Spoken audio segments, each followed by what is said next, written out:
राज्यसभा की बात कर लेते हैं, क्योंकि 9 अप्रैल को आरजेडी कोटे से 2 सीट प्रेमचंद गुप्ता और एडी सिंह की सीट जो है वो खाली हो रही है। जेडीयू के हरिवंश नारायण और रामनाथ ठाकुर की सीट खाली हो रही है और आरएलएम से उपेंद्र कुशवाहा की सीट जो है वो खाली हो जाएगी। और जैसा कि आपने कहा कि जिस तरह से इस बार आरजेडी के लिए लैंड फॉर जॉब मामला एक बड़ा मुद्दा हो सकता है और लोग गठबंधन से बचेंगे, तो ऐसे में आंकड़ों पे नजर डालें तो महागठबंधन के पास बस 35 सीटें हैं और राज्यसभा के लिए सदस्य के चयन के लिए कम से कम 41 विधानसभा सीट चाहिए।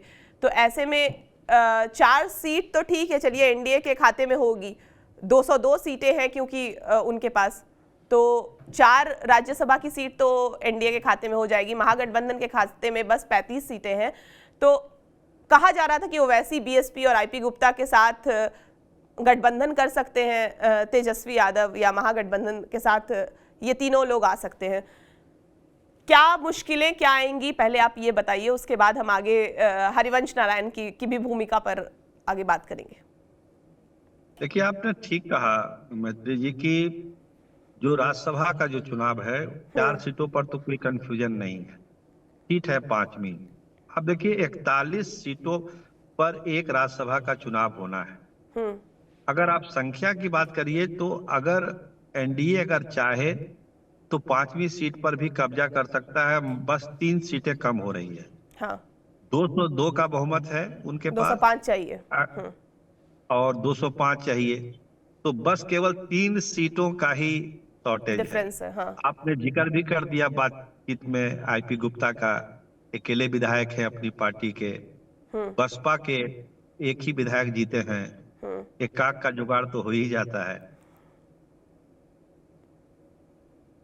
तो अगर 5वीं सीट के लिए कोई एक अल्पसंख्यक कैंडिडेट एनडीए जुगाड़ कर लेता है या फिर एक ऐसा धन कुबेर जुगाड़ कर लेता है जो सब तरह से सक्षम हो, तो उस 5वीं सीट पर भी एनडीए, और हमारी जो खबर है कि जेडीयू लगी हुई है कि जो तीसरी सीट है इस पर जो है जनता दल यूनाइटेड का कैंडिडेट जाए, इसके लिए तैयारी है। क्योंकि जनता दल यूनाइटेड के नाम पर देखिए एआईएएम वगैरह समर्थन कर देंगे, गुप्ता जी समर्थन कर देंगे, बसपा समर्थन कर देगी। क्योंकि जो आज फैसला आया है लैंड फॉर जॉब, आपने समस्याओं की बात भी की थी, तो हम बताएं कि जो आज फैसला आ गया लैंड फॉर जॉब का, तो हमको नहीं लग रहा है कि उस 5वीं सीट के लिए अब तेजस्वी यादव बहुत बढ़ चढ़कर दिमाग लगाएंगे या कोशिश करेंगे कि महागठबंधन का कोई प्रत्याशी जीत के चला जाए। इसीलिए अब जो गेंद है एनडीए के पाले में है और जनता दल के तरफ पलड़ा झुका हुआ है, यूनाइटेड के तरफ।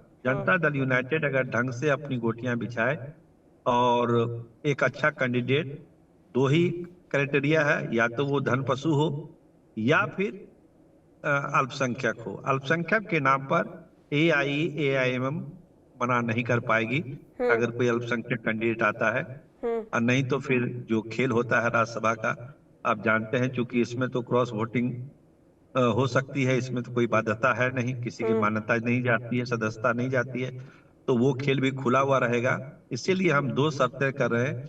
अगर इस 2 शर्तों में कोई कैंडिडेट होगा तो 5वीं सीट पर जनता दल यूनाइटेड के आज के कोर्ट के फैसले के बाद उसके उम्मीदवार के जीतने की संभावना हमको अब ज्यादा लगती है। आपने कहा कि 3 पर जेडीयू अब दावा कर रही है और जिस तरह से कह रही है कि लगी हुई है, इस फिराक में तो जरूर है कि 3 सीटें हो जाए, तो किसका नाम? 2 में तो है ही, 2 तो क्लियर ही है। हाँ, तीसरी सीट के लिए जो अभी था कि महागठबंधन भी अपना कैंडिडेट दे देगा और लड़ाई हो जाएगी, तो महागठबंधन तो अब आज के फैसले के बाद चित हो गया, वो तो अब रेडार से बाहर चले गया। अब है कि जनता दल यूनाइटेड या बीजेपी, तो हमको लगता है कि जनता दल यूनाइटेड के फेवर में ज्यादा चीजें हैं, राजनीतिक चीजें उनके पक्ष में ज्यादा है इस समय, तो जनता दल यूनाइटेड ही कोशिश करेगा कि वो तीसरी सीट उसके पास आ जाए। तो हरिवंश नारायण और रामनाथ ठाकुर की सीट जो है वो कंफर्म है, वो रिपीट कर रहे हैं इस बार? हमको लगता है कि ये दोनों सीटें जनता दल यूनाइटेड दोबारा रिटर्न करेगी। लेकिन एक चीज अगर आप आंकड़ों पर जाइएगा मैत्री जी, तो जनता दल यूनाइटेड ने 2 बार के बाद जो है किसी तीसरी बार किसी को राज्यसभा नहीं बनाया, तो यही एक पेच है लेकिन चूंकि रामनाथ ठाकुर कर्पूरी ठाकुर के बेटे हैं और ईबीसी से आते हैं, ईबीसी से, तो हमको नहीं लगता है कि उनके नाम पर कोई फेरबदल नीतीश कुमार करेंगे। हरिवंश जी चूंकि भाजपा में भी लोकप्रिय हैं और जनता दल यूनाइटेड में भी है, तो भाजपा की भी पैरवी होगी कि इनको कंटिन्यू किया जाए।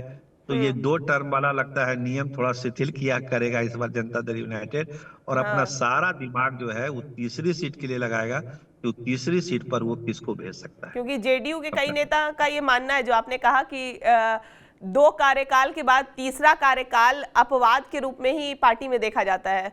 तो ऐसे में जी। हरिवंश नारायण की बात अगर हम करें तो उपसभापति के रूप में है अभी वो, तो वापसी जो उनकी है वो थोड़ी मुश्किल नजर आ रही है। और राज्यसभा का गणित जो है वो पूरी तरह से, जिस तरह से एनडीए के पक्ष में है, लेकिन हरिवंश नारायण के लिए वो पक्ष में नहीं है, जिस तरह से पार्टी के नेताओं का कहना है।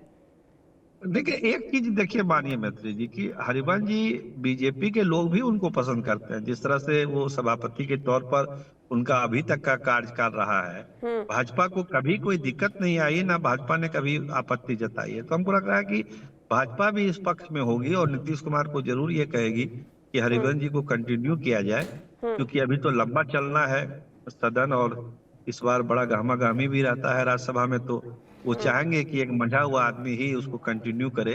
तो भाजपा भी जरूर पैरवी करेगी हरिवंश जी के नाम का। तो हमको लगता है कि वो 2 कार्यकाल वाला नियम इस बार शिथिल होगा और ये दोनों लोग दोबारा जाएंगे, और एक तीसरा खिलाड़ी जिसको आना है दही चूड़ा के बाद, उस चेहरा भी आपको हल्का हल्का दिखना शुरू हो जाएगा मैत्री जी। अभी अभी कोई चेहरा सामने नहीं है।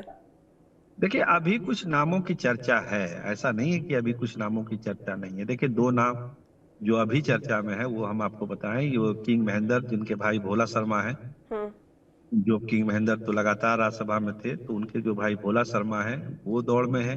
हम्म एक अशफाक करीम है, आपको जानना होगा, मेडिकल कॉलेज वाले, जो अभी हम्म महुआ से जिनको टिकट मिलना था नहीं मिल पाया, हम्म और नीतीश जी उनका बड़ा सम्मान करते हैं। एक बार तो फोटो भी वायरल हो गई थी, नीतीश जी उनका पैर छू रहे थे, वो फोटो वायरल, आपको याद होगा मंत्री जी। तो अशफाक करीम चूंकि अल्पसंख्यक कोटे से भी हैं और पैसे से भी संसाधन है, कहीं कोई दिक्कत नहीं है, मुस्लिम चेहरा है, पाक साफ चेहरा है, जनता दल यूनाइटेड में आ भी चुके हैं।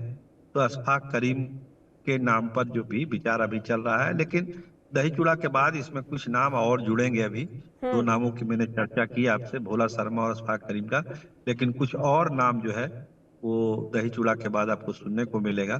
फैसला जनता दल यूनाइटेड को करना है कि वो किसको भेजेगी, लेकिन इतना तय है, ये हम बता सकते हैं कि जनता दल यूनाइटेड ही अब तीसरी सीट के लिए अपना प्रयास शुरू कर चुकी है, और दही चूड़ा के बाद इसमें तेजी आएगी। और आरजेडी कोटे के जो 2 राज्यसभा के मेंबर हैं वो हट जाएंगे, आपका उनको ये तो कहना हटना है? है, क्योंकि हाँ, संख्या बल ही नहीं है, तो एडी सिंह और उनका जाना तो अब प्रेम चंद्र गुप्ता जो का एकदम गठबंधन की नामुमकिन। बात सामने आ रही थी वो अब शायद ना रहे। वो हमको लगता है आज के फैसले के बाद उसकी संभावना एकदम हम्म खत्म हो गई है, उसमें कहीं नहीं है।